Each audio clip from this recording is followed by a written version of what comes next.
Professor Cid Mauro, ensino religioso, assessor da Secretaria de Educação, com vocês do 7º ano, para a gente hoje ter a aula de modos de ser e viver nas tradições religiosas.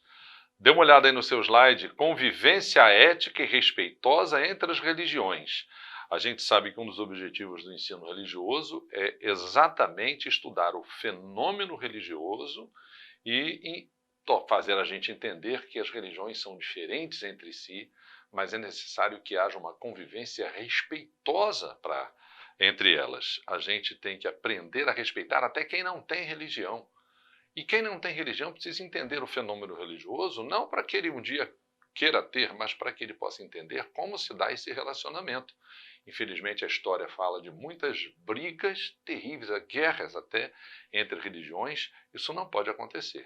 E o ensaio do bom relacionamento entre as religiões é um ensaio para o bom relacionamento em outras áreas da sociedade. Então, quais são as estratégias para uma convivência ética e respeitosa entre as religiões? Vamos começar do ponto de partida do diálogo.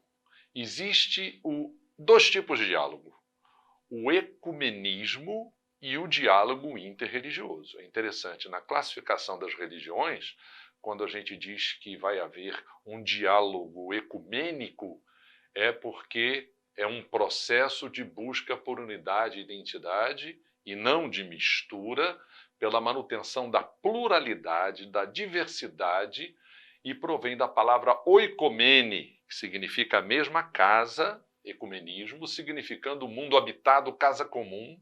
No sentido restrito, emprega-se o termo ecumenismo para religiões de origem cristã.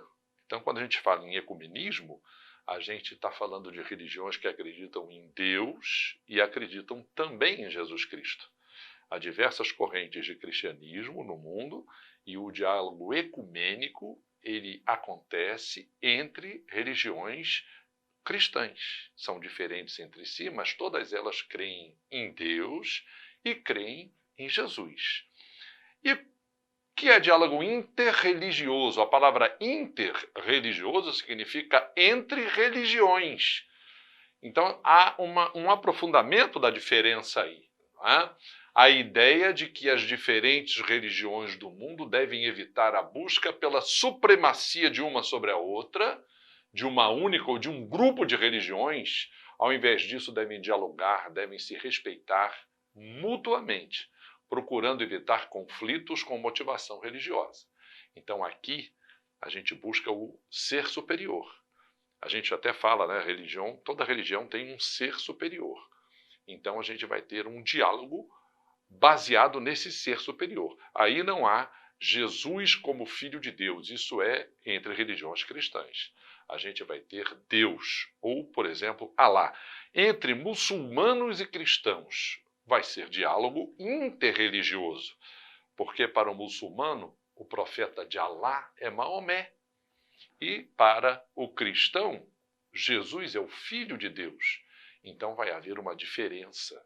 Por exemplo, entre católicos e protestantes. Católicos aceitam Jesus como Filho de Deus, protestantes aceitam Jesus como Filho de Deus. A diferença vai estar em outros aspectos. Então é um diálogo ecumênico. Ok? Diálogo ecumênico, diálogo interreligioso.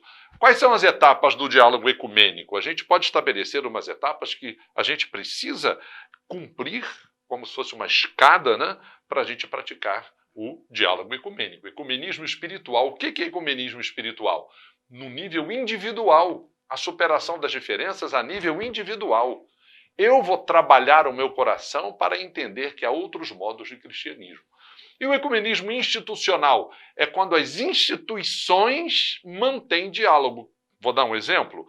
As denominações evangélicas, uma delas, a metodista, tem diálogo institucional com a Igreja Católica. As outras não têm.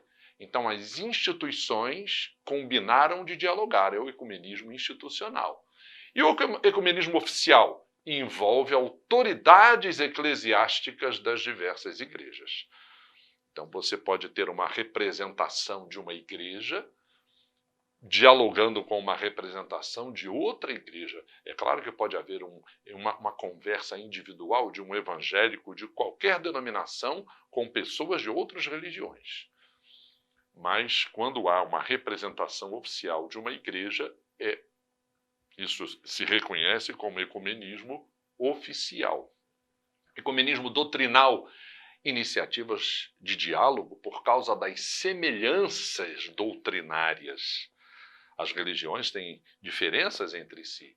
No ecumenismo, religiões cristãs vão discutir semelhanças. Por exemplo, o católico aceita a Trindade do mesmo modo que o evangélico aceita a Trindade. Mas se católicos e evangélicos forem conversar com os testemunhos de Jeová, eles não aceitam a Trindade, mas aceitam Deus, aceitam Jesus. Então vai haver diálogo ecumênico, mas há uma diferença doutrinária nesse aspecto. Então é um ecumenismo doutrinal, é o diálogo a respeito de semelhanças e diferenças entre as doutrinas. Ecumenismo local é quando há um ecumenismo localizado numa determinada região. Talvez você encontre uma região mais propensa ao diálogo do que outra. Antigamente, agora mudou muito, mas antigamente foi muito difícil a introdução do evangelho no Nordeste do Brasil. Um amigo meu escreveu um livro sobre as perseguições contra os evangélicos no Nordeste. Isso foi na década de 30, na década de 20 do século passado, do século 20. Não é? Então, faltou ecumenismo focado naquela região. Ecumenismo secular inclui o diálogo com quem não tem religião. A vida secular na busca da justiça, da paz, há aspectos da religião em que ela pode conversar com gente que não é de religião nenhuma, porque são necessidades comuns que religiosos e não religiosos devem buscar.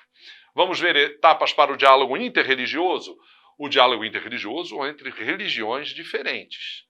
Não é entre religiões cristãs, nós já vimos, Deus e Jesus, todas creem em Deus e Jesus, é o ecumenismo.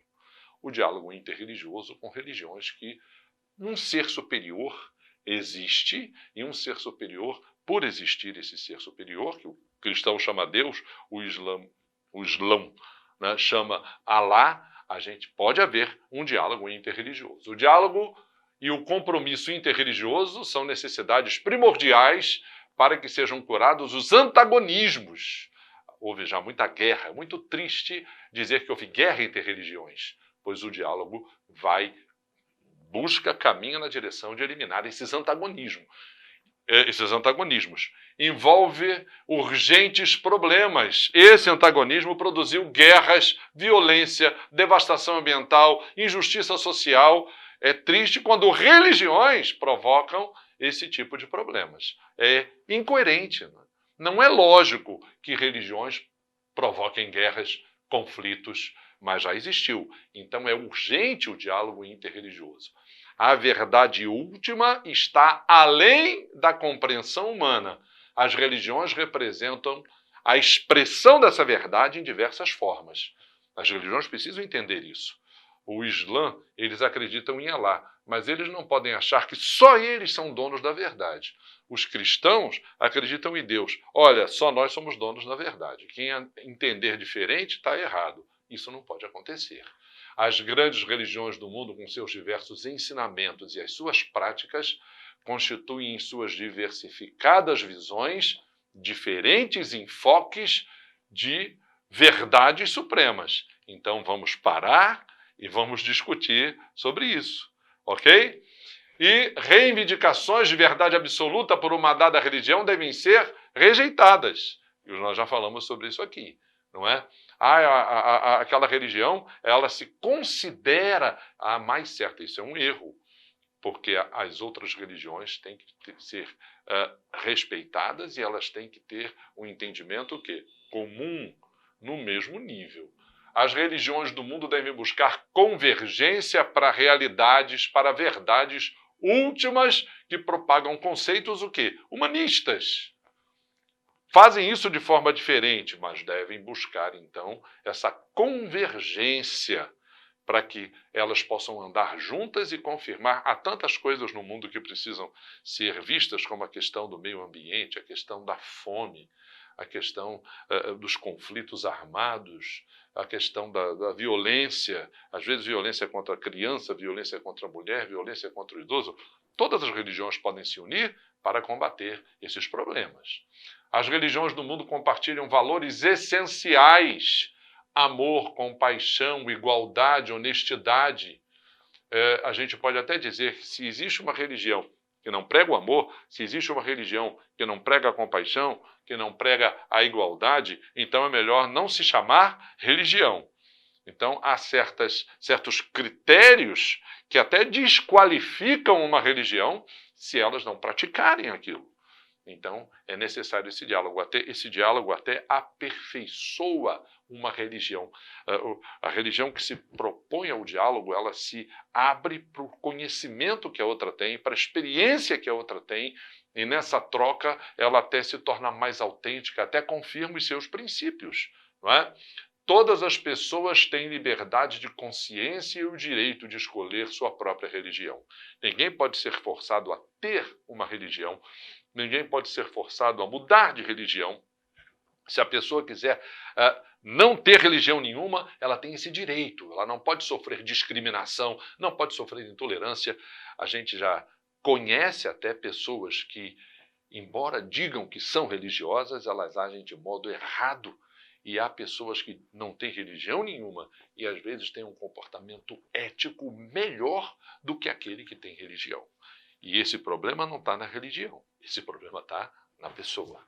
Então, não pode haver essa imposição, tem que haver esse diálogo. Essas são as etapas, então, para o diálogo interreligioso. Nós colocamos 2 exercícios para você. Não é? Na primeira atividade, você fazer uma correlação entre as etapas do diálogo ecumênico. Nós colocamos ali o que é o diálogo ecumênico espiritual, que é aquele individual, institucional, quando há uma regulamentação por documentos de diálogo entre instituições, oficial, a representação de alguém daquela religião, autenticamente legitimado para esse diálogo doutrinal. Então, é para você fazer esse exercício. Na outra atividade, definir a ordem numérica das etapas do diálogo interreligioso. A gente fez aquelas etapas, quais são as etapas para esse diálogo? Então, a gente colocou aí um exercício para você recordar quais são as etapas para o diálogo interreligioso, ok? Não esqueça de procurar esta aula na plataforma Eduque. É um prazer estar com você. Aplique-se no estudo e até a próxima aula. Muito obrigado.